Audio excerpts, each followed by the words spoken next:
takes place at Thunderhill Raceway Park. It's in Northern California. It's a great racetrack there. And it's Denny, our protagonist, has been invited to drive in a TV commercial there. And rather than fly down, he's going to drive because he wants to save some money. And much to Enzo's delight, he's going to bring Enzo with him as co-driver. And they go down, they make the, it's a long day or a day and a half drive from Seattle. So they go down, and the morning they're supposed to report, they go to the track early. Denny asks if he could take his streetcar out on the track to learn the turns. And they say, of course, sure. And then he asks if he can borrow a tie-down from someone. And you know what a tie-down is? Like a nylon webbing strap you use to secure a payload. And they say, well, what do you need a tie-down for? And he glances at Enzo, and several of the workers around him kind of chuckle. And Enzo has no idea what's going on. I have something better, the gym guy said. He went around to the cab of his truck and returned a minute later with a bed sheet. Denny told me to get in the front seat of his car and sit, which I did. They wrapped the sheet over me, pressing me to the seat, leaving only my head sticking out. They somehow secured the sheet tightly from behind. Too tight, Denny asked. I was too excited to reply. He was going to take me out in his car. I have to stop myself here. This is a moment where, this is something I never noticed when I was actually writing the book, but I've noticed upon doing readings. There are several times in the book where Enzo says things like, I was too excited to reply, or I didn't want to interrupt, or I didn't think it would be appropriate for me to say anything. Let's get this really clear. He didn't say anything because he's a dog.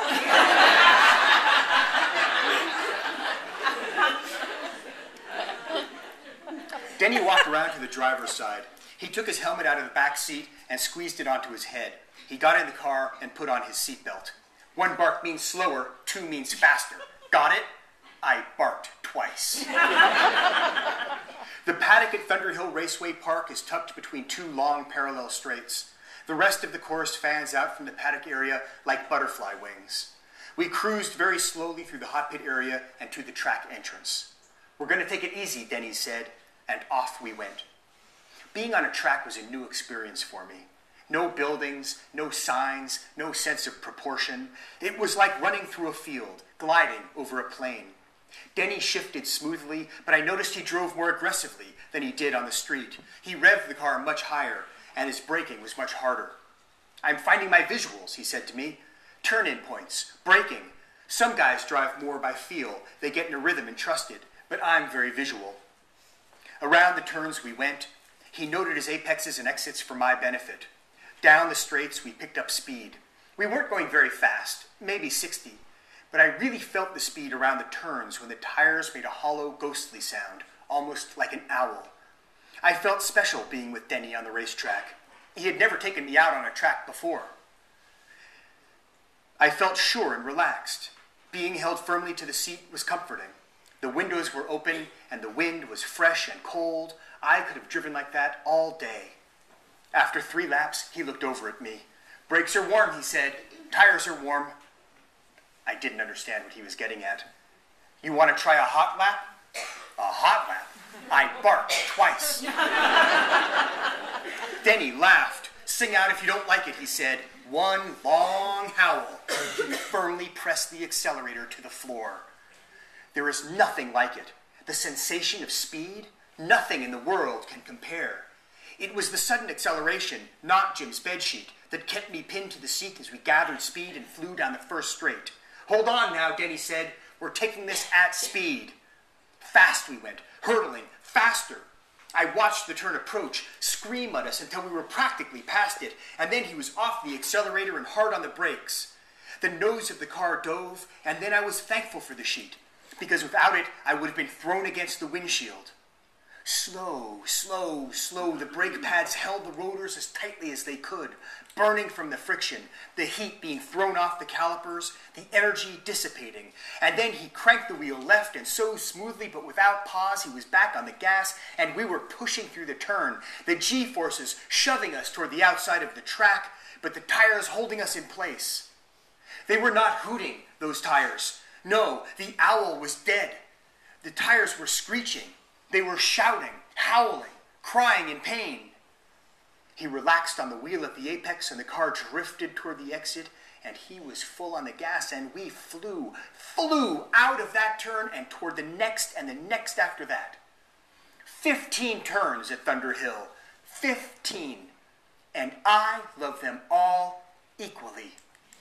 I adore them all. Each one is different, each with its own particular sensation, but each so magnificent. Around the track we went, faster and faster, lap after lap. "You okay?" he asked, looking over at me as we sped nearly 120 miles per hour down the back straight, and I barked twice. "I'm going to use up my tires if you keep me out here," he said. "One more lap." "Yes, one more lap. One more lap, forever one more lap. I live my life for one more lap. I give my life for one more lap. Please, God, give me one more lap." And that lap was spectacular. I lifted my eyes as Denny instructed. "Big eyes, far eyes," he said to me. Those reference points, the visuals he had identified when we walked the track, moved by so quickly it took me some time to realize that he was not even seeing them. He was living them. He had programmed the map of the racecourse into his brain. With every breath he adjusted, he reassessed, he corrected, but he did it all subconsciously. I saw then how in a race he could plot now to pass another driver 3 or 4 laps later.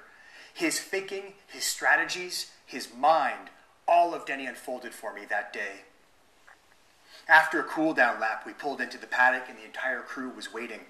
They surrounded the car, and their hands released me from my harness, and I leapt to the tarmac. "Did you like it?" one of them asked me, and I barked. Yes, I barked and jumped high in the air.